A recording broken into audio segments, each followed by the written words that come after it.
Dan ketika pria mencium bibir wanita, terbukalah aneka warna rahasia kehidupan itu. Cinta menuntun mereka melewati jalan-jalan sempit penuh duri, tapi cinta membawa mereka melewati padang-padang terang bulan. Cinta menjerumuskan mereka ke dalam jurang-jurang dalam, tapi cinta mengangkat mereka ke puncak gunung kembar, di mana berdiri pohon beringin kembar. Cinta menyeret mereka masuk ke pondok yang hampir rubuh bila dilihat dari luar, tapi begitu tiba di dalam, mereka berada di dalam balairung yang dihampari permadani, yang tersulam aneka bunga-bungaan. Begitulah Sukesi, dalam cinta, kebahagiaan dan penderitaan itu bersatu, lebur menjadi kehidupan, kata Wisrawa. Sukesi, kini kau mengerti bahwa cintalah yang menciptakan kehidupan. Karena cinta itu, anak-anak manusia sudah lahir sebelum ia keluar dari kandungan ibunya. Cinta selalu menemukan jalannya sendiri, anakku. Buat cinta, tak ada angin sekuat badai, tak ada petang segelap malam. Cinta selalu bisa mengalahkan segalanya, termasuk hawa nafsumu sendiri, Sukesi. Begawan, di manakah cinta itu berada? Tanya Sukesi semakin kagum karena melihat Begawan Wisrawa kelihatan makin agung. Sukesi, cinta itu ada dalam budimu sendiri. Budimu itulah yang menjadi sumber cinta, bukan hawa nafsumu. Budimu itu pangkal segala-galanya, Sukesi. Maka sastra Jendra tak lain tak bukan adalah cinta dalam budi. Cinta di dalam budi itulah kehidupan yang sejati. Kalau kau sudah memahami cinta dalam terang budimu, genap sudah pemahamanmu akan sastra Jendra, dan ketahuilah, pada saat itu pula kerajaan di seberang jagat raya, tempat dua makhluk mencinta dan dicinta itu sudah ada dalam dirimu. Pada saat itu pula, Sukesi, dewa-dewa sebenarnya sudah mati. Dewa-dewa itu ada karena kau masih ada dalam kerinduan akan keilahian. Ketika kau sudah memahami cinta dalam budi, kau menjadi titah yang sejati, kau menjadi ilahi, maka takkan terpikirkan lagi olehmu keilahian dewa-dewa yang selalu kau bayangkan dahulu, kata Wisrawa. Tiba-tiba terjadilah gempa 7 kali, bumi bergoncang, air laut mendidih, di mana-mana panas membakar bagaikan kawah gunung berapi. Tanaman-tanaman mengering, hewan-hewan susah mencari makan, dan burung-burung di udara jatuh lingsut dari udara. Tanah pun menganga, gunung-gunung raksasa menggelekar ngeri, dan lahar meluap ke kanan kiri punggung-punggung bumi. Pintu kahyangan digedor para perkasaan yang terbirit-birit lali minta perlindungan. Para bidadari tersungkur tangis-tangisan. Jagat raya seperti terbalik karena hampir terpenuhi permintaan Dewi Sukesi. Batara Guru kebingungan. Sukesi, sudahkah saatnya kau sempurna sebagai titah? Kasihanilah tangis jagat raya yang sebelum saatnya kau cela. Kau menyanyi seperti burung perenjak pagi, merindukan tamu keabadian yang belum saatnya datang. Kau masih berbadan wadak, Sukesi. Dunia yang berbadan wadak ini belum sanggup mengikuti keheningan budi ilahi. Maka bergoncanglah keseimbangan jagat raya ini, teriak Batara Guru yang mengintip keindahan Sukesi dari celah-celah awan. Batara Guru tahu jagat raya ini akan tenang dan mempunyai wajah yang sama sekali baru bila manusia bisa bertahan pada keilahian budinya yang bening. Tapi jagat raya ini akan menjadi bagaikan neraka bila manusia tak sanggup mempertahankan budinya. Maka ia memutuskan turun ke dunia, mencobai Wisrawa dan Sukesi. Sampai di manakah mereka sudah bersih dari hawa nafsunya, meski mereka sudah memahami sastra Jendra dalam pikirannya. Batara Guru menyusup ke dalam tubuh jasmani Dewi Sukesi. Cantik jelita Dewi Sukesi bagai tak ada duanya. Matanya menjadi mata puspita dari bintang-bintang yang menyala. Bulan purnama kembar jatuh ke dunia menjadi buah dadanya. Jalannya menyerupai kembang staman yang melambai-lambai. Sukesi menikmati hawa nafsunya. Wisrawa seakan bisa jatuh di pelukannya. Begawan, betapa mulia wajahmu seperti Batara Kamajaya. Setelah kau wedarkan sastra Jendra kepadaku, sudah kukatakan, siapa saja tak peduli tua, muda akan menjadi kawan hidupku bila ia dapat mewedarkan sastra Jendra kepadaku. Begawan, lihatlah aku mengadu dari kesendirianku, kata Dewi Sukesi. Matanya mengerling indah dan kondenya mengurai, menyebarkan bau harum putri Dewi Matahari. Oh Sukesi, kenapa kau bedaki pipimu dengan merah-merah kembang api dari neraka? Ikatlah rambutmu, supaya kondemu tetap menjadi kekasih hatimu sendiri, dan lunakkan suaramu, supaya tidak menjadi suara menyeramkan dari makhluk jahat yang haus darah. Sukesi, ingatlah, aku datang bukan untuk dirimu, tapi untuk anakku terkasih Danareja, kata Wisrawa marah. Wisrawa makin menyala kesuciannya. Cahaya ilahi membersit dari atas kepalanya, menyinari kegelapan hawa nafsu Dewi Sukesi seperti dihentakkan dari lamunannya. Begawan, maafkan aku, budiku kabur karena hawa nafsuku. Aku telah tertipu seakan melihat Batara Kamajaya di hadapanku, padahal kau lebih agung dari siapa saja sehingga tak boleh menjamahmu.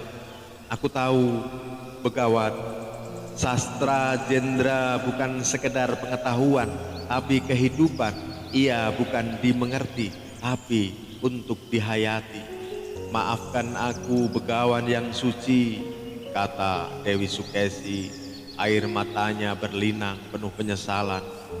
Batara Guru kagum akan keteguhan Wisrawa dan terkejut menyaksikan pengaruh cahaya kesuciannya terhadap hawa nafsu Dewi Sukesi.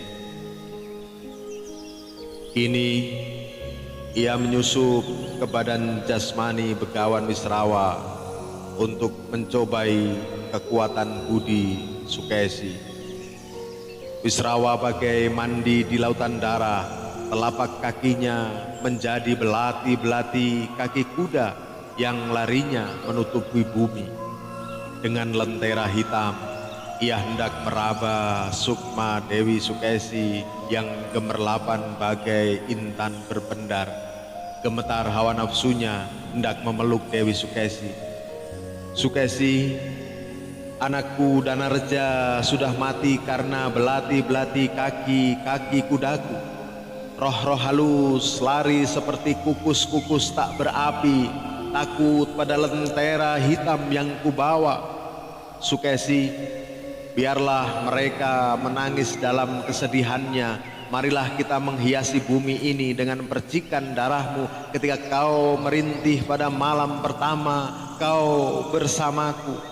Lupakanlah anakku Danarja, Sukesi, kata Begawan Wisrawa. Dari hatinya keluar sebilah keris yang bercahaya api merah darah. Begawan, dengarlah, dunia menjerit, merintih-rintih. Bunga Sri Gading menutup matanya karena duka. Dewa-dewa puas tertawa karena kita tidak jadi membalik dunia. Oh Begawan, semoga cahaya ilahi bersinar menerangi budimu yang tertutup awan tebal, hawa nafsumu, kata Dewi Sukesi. Lemah suaranya seperti angin-angin datang berpusaran menghembuskan kehidupan. Wisrawa terkejut lalu menyesali dorongan hawa nafsunya. Batara Guru pulang ke kahyangan, gagal menaklukkan dua makhluk dunia yang berada di ambang kesempurnaan. Sementara itu, jagat makin bergoncang. Guntur dan Kilat terus bersahut-sahutan, seakan dunia sebentar lagi akan dibawa menuju ke perubahannya. Tiba-tiba di depan pintu kahyangan Selo Matangkep terjadilah huru hara luar biasa. Bagaikan air bah mengalir darah dari mulut raksasa yang berkepala manusia.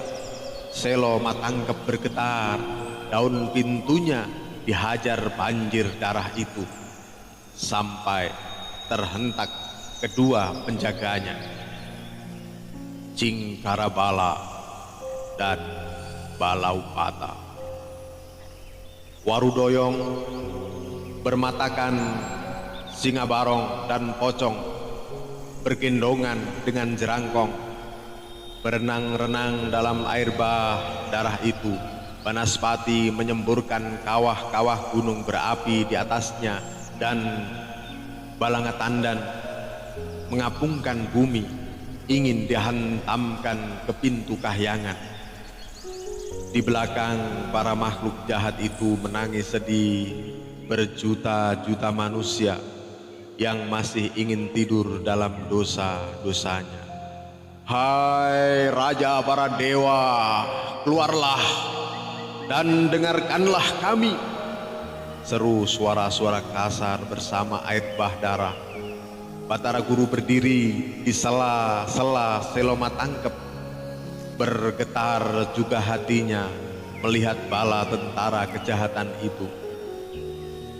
Lihatlah, berjuta-juta manusia yang mengiringi kami.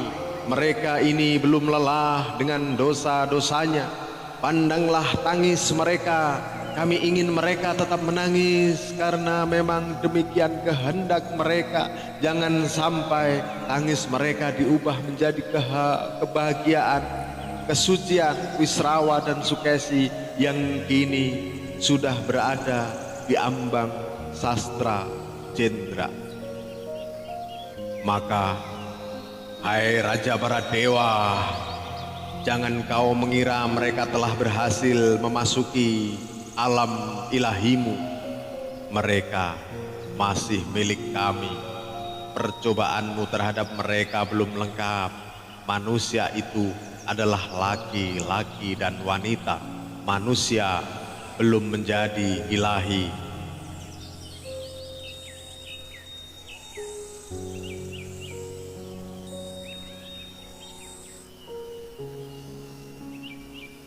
Manusia itu belum menjadi ilahi bila hanya lelaki saja yang bisa memiliki cahaya ilahi, dan manusia belum ilahi pula bila hanya wanita saja yang bisa memiliki cahaya ilahi. Turunlah ke dunia dan cobailah mereka berdua bersama-sama. Nanti kau akan tahu bahwa keduanya adalah makhluk yang masih ingin berdosa. Wisrawa dan Sukesi tak mungkin menghindar dari kekuasaan kami. Mereka sama dengan manusia-manusia yang mengiringi kami dengan tangisnya ini. Demikianlah suara-suara kejahatan itu berteriak riuh rendah. Batara Guru kembali ke istananya, memanggil istrinya Dewi Uma. Hening sejenak dan berhentilah arus air bah darah para makhluk-makhluk jahat itu. Uma, ikutlah turun ke dunia bersamaku. Sukesi dan Wisrawa sudah diambang kebahagiaannya, tapi salah satu dari mereka justru terjerumus ke dalam lembah kenistaan. Ketika yang lain sudah berhasil melampauinya, kalau keduanya berhasil melangkahi lembah kenistaan, kerajaan para makhluk jahat itu, dunia mereka akan menjadi satu dengan alam keilahian ini. Aku merasa tidak adil karena hanya mencobai salah satu dari mereka. Maka sekarang ikutlah bersamaku dan marilah kita coba mereka berdua bersama-sama, kata Batara Guru. Setibanya di dunia, Batara Guru dan Dewi Uma langsung mencobai kekuatan Wisrawa dan Sukesi. Batara Guru menyusup ke badan begawan Wisrawa dan Dewi Uma menyusup ke badan jasmani Sukesi. Malam, paruh bulan, gelap di sana dan tak ada satupun di sekitarnya kecuali ratapan nafsu yang merintih-rintih. Burung walik menghentikan tertawanya seperti nenek tua yang sebentar lagi mati. Malam tak mau beranjak, keheningan berteriak. Oh, keheningan penuh duka yang meninggalkan dunia melewati tangga-tangga langit di bawah awan-awan yang muram. Keheningan itu seperti makhluk berjubah putih mengkilat kemudian redup masuk ke kerajaan cinta di seberang jagat raya. Keheningan itu menghilang dan lihatlah, Wisrawa dan Sukesi sedang tidur menikmati hawa nafsunya. Keheningan itu adalah sastra Jendra yang telah meninggalkan Wisrawa dan Sukesi karena mereka tega membunuhnya. Dua makhluk pria dan wanita itu gagal menghayati sastra Jendra sebagai kehidupannya, meski mereka sudah memahami dalam pikirannya. Sekarang kembali ke dunia menjadi tenang. Langit tidak lagi menurunkan hujan darah. Tanah-tanah yang menganga merapat seperti sedia kala. Perkasaan tertawa-tawa riang gembira, hewan-hewan makan dengan kenyangnya, dan burung-burung terbang dengan tingginya. Tapi ketenangan itu adalah ketenangan seperti semula. Makhluk-makhluk dunia tetap berada dalam dosanya.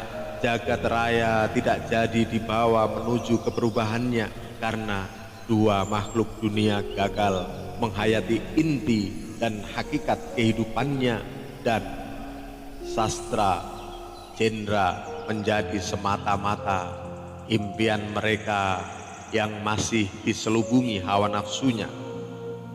Sukesi merintih sedih.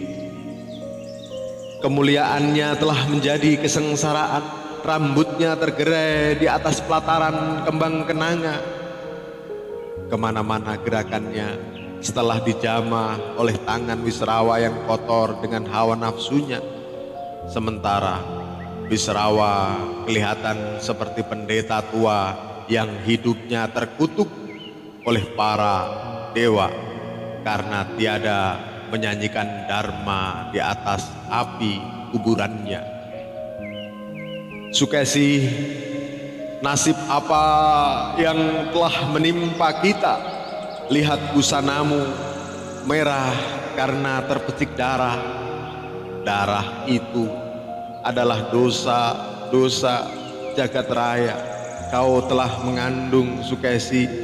Dari kandunganmu kelak lahir makhluk yang dosanya tiada tara. Dialah kejadian dari hawa nafsu kita. Sukesi, akankah kita menerima semuanya ini? Kita telah berdosa, Sukesi, dan kau, Danarja, anakku tercinta, maafkanlah ayahmu ini, kata Wisrawa berlinangan air mata. Anakku, jangan kau tangisi kemalanganmu, nyanyikanlah kemalanganmu menjadi sebuah dharma, karena memang demikianlah tugas setiap manusia. Kau berdua telah mencari kebahagiaan di luar kemalanganmu. Padahal bagi manusia dalam kemalangan itulah istana kebahagiaan. Ingatlah, tak mungkin bagi manusia mencari sendiri kebahagiaannya yang sejati, karena manusia terikat pada kejahatan yang melahirkan hukum-hukum kemalangan itu. Tiba-tiba terdengar suara ilahi menyapa Sukesi dan Wisrawa. Anakku, kau berdua mengira hanya dengan budimu kau dapat mencapai kebahagiaan yang abadi itu. Kau berdua lupa bahwa hanya dengan pertolongan yang ilahi baru kau dapat mencapai cita-cita mulia itu. Manusia memang terlalu percaya pada kesombongannya, lupa bahwa kesombongannya yang perkasa hanyalah setitik air di lautan kelemahannya. Tanpa bantuan yang ilahi kau pasti tenggelam lagi dalam lautan kelemahanmu, dan itulah yang kini kau alami. Ketahuilah anakku, sastra cendra bukanlah bedaran budi manusia, melainkan seruan sebuah hati yang merasa tak berdaya, memanggil keilahian untuk meruatnya. Kau mengira dengan budimu kau bakal memasuki rahasia sastra cendra. Kenyataannya adalah kebalikannya. Baru dengan hatilah manusia akan merasakan kebahagiaannya. Namun seharusnya kau tahu, hati manusia dalam badan jasmaninya itu demikian lemahnya. Budimu bisa membayangkan keluhuran apa saja, tapi serentak dengan itu hatimu bisa terjerumus ke dalam kenistaan yang tak terkira, seperti yang kau alami hari ini. Maka anakku, sastra cendra pada akhirnya, pada hakikatnya adalah kepasrahan hati pada ilahi, supaya yang ilahi menyucikannya. Kepasrahan hati itulah yang tak kau alami. Ketika kau merasa memahami sastra cendra, kau dihukum oleh kesombongan budimu sendiri yang tidak mempedulikan jeritan hati dalam belenggu jasmaninya yang masih berdosa, tapi ingin pasrah. Dan itulah dosamu, anakku. Suara ilahi itu berkata-kata, kemudian meninggalkan Wisrawa dan Sukesi dalam kesedihannya. Sukesi tidak dapat berbicara apa-apa, gelisah dan merasa berdosa. Keindahan yang dialaminya ketika ia dalam cinta budinya kini akan menjadi duka seumur hidupnya.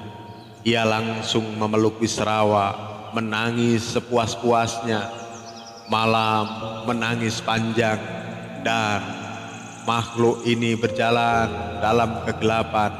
Arwah-arwah leluhurnya tidur dalam harapan yang tak kesampaian.